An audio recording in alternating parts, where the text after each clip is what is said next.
Cet ancien militaire et garde forestier de 46 ans aura vécu 2 ans dans les Rocheuses avec une meute de loups en liberté. Il aura appris avec eux à grogner, hurler, lécher et survivre. Nous ne l'aurions peut-être pas cru si nous ne l'avions pas retrouvé dans cet enclos au sud-est de l'Angleterre où il s'est enfermé 18 mois, nuit et jour, avec des loups qui même en captivité restent dangereux. Il fait partie aujourd'hui de la meute. Sean Ellis est donc bien un homme loup, pourtant doux comme un agneau. Sean, vous venez de rentrer dans votre enclos avec vos loups. Expliquez-nous ce qui se passe là en ce moment. En ce moment, on échange et on se salue les uns les autres. Ces gars-là sont capables de renverser une masse de plus de 500 kilos, surtout quand ils sont très excités, comme là maintenant, lorsque j'arrive. Mais pour leur donner confiance, je leur fais de longues et grandes caresses tout le long du corps. Et puis je respire, comme aurait respiré leur mère, et ça les détend et les rend très calmes et très dociles.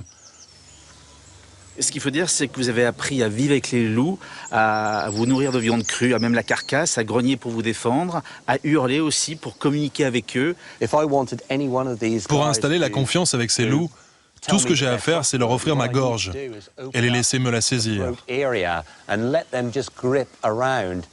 C'est une façon de leur montrer qu'ils pourraient me tuer en 1 seconde. Là, elle est en train de me tester. Et si je veux qu'elle me respecte et qu'elle me fasse confiance, tout ce que j'ai à faire, c'est comme ça. Et alors, elle va se mettre sur le dos et m'offrir son ventre en signe de soumission. Et quand je veux qu'elle revienne vers moi, tout ce que j'ai à faire, c'est me relaxer, baisser les yeux et l'appeler comme ça. Et elle revient vers moi. Ce qui paraît le plus impressionnant, c'est cette espèce de corps à corps que vous avez avec ces animaux. Vous n'êtes pas armé comme eux, vous n'avez pas de griffes, vous n'avez pas de crocs. Vous prenez des risques énormes. Oui, comme vous dites, ce n'est pas une affaire de pouvoir, de force ou d'agressivité. Pour ces animaux, il est question de respect, d'entraide et de lien familial. Et lorsqu'ils mettent votre nez ou votre bouche dans leur gueule, vous n'avez jamais peur qu'ils embarquent le nez? Bien sûr que si. Si. Parfois, j'ai même bien raison d'avoir peur. D'ailleurs, je ne serais pas humain si je n'avais pas peur. Et est-ce que lorsque vous grognez, vous pensez que vous leur faites peur, franchement? Non, c'est une forme de communication en soi. Lorsque je grogne avec ces loups, c'est comme si j'avais une conversation avec vous.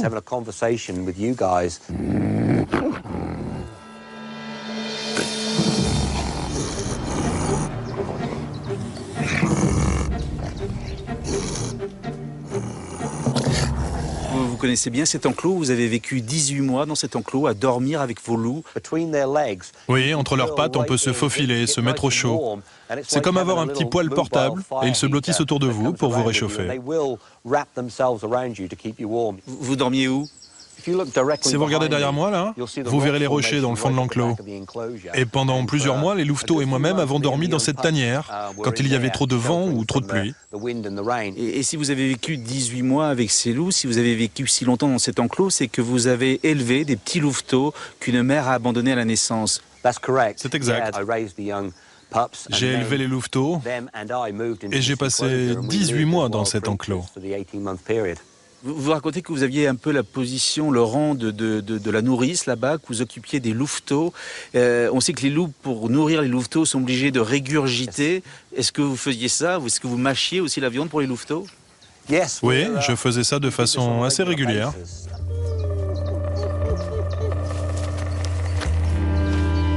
Vous avez vraiment vécu comme un loup, à ne pas vous laver, à uriner comme les loups, à puer le loup sûrement? Les excréments, les urines font partie de leur défense naturelle. J'ai donc dû faire la même chose.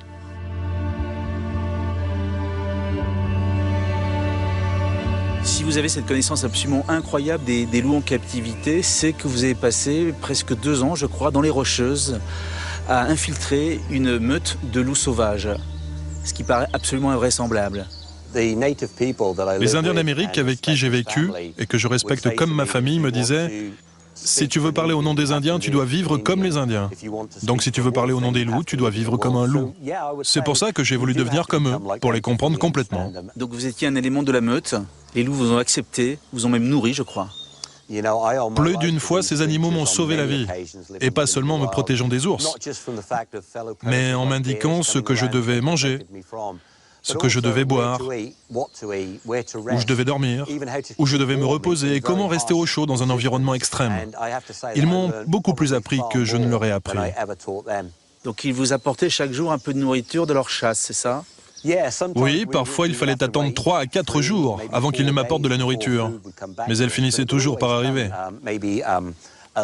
Quelquefois c'était une patte sur laquelle il restait un peu de viande. Ou alors les loups régurgitaient ce qu'ils avaient dans leur estomac. C'était de la bile ou des morceaux de viande. Quand on est devant une carcasse, vous avez une partie qui vous est réservée en fonction de votre rang dans la hiérarchie de la meute. Il faut être très attentif à cela. Au début, je me suis fait mordre et réprimander plusieurs fois, avant que je comprenne à quoi j'avais droit.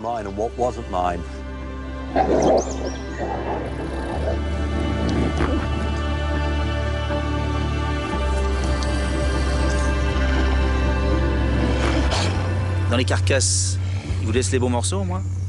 Non, moi je suis très bas dans la hiérarchie. J'ai droit à l'intérieur de l'estomac, par exemple. Les muscles des parties nobles sont réservés aux mâles dominants. Je n'ai pas le droit de toucher aux parties vitales comme le cœur, le foie, les reins ou le cerveau. La partie qui m'est attribuée se limite à la cage thoracique ou au cou.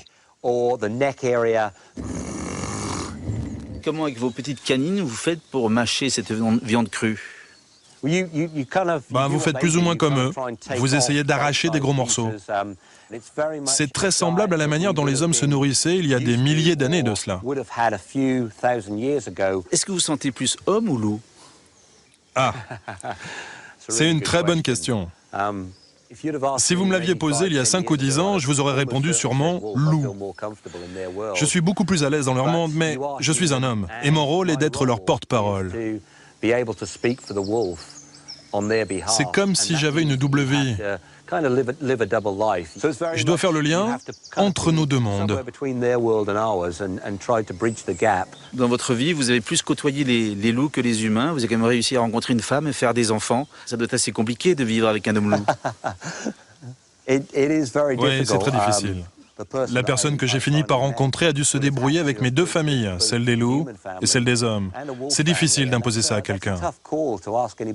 Dans votre livre, vous expliquez quelquefois que vos loups sont plus importants que vos propres enfants. Oui, je sais que c'est dur d'entendre ça. Ces loups sont mes enfants, mais j'ai aussi des enfants à la maison. Et c'est très important pour moi d'avoir le respect de tous.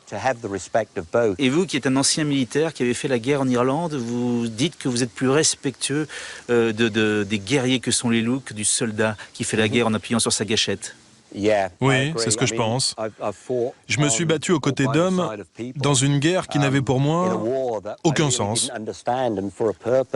Et puis je me suis battu aux côtés des loups, qui voulaient protéger leur famille, leur territoire, leur louveteau, ou encore leurs réserves de nourriture qu'ils font pour l'hiver. Je savais pourquoi on se battait, non pas pour de la politique, du pétrole ou de l'argent.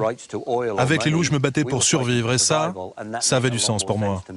Avant de nous quitter, est-ce que vous pourriez hurler à la mort, comme le font les loups? Bien sûr.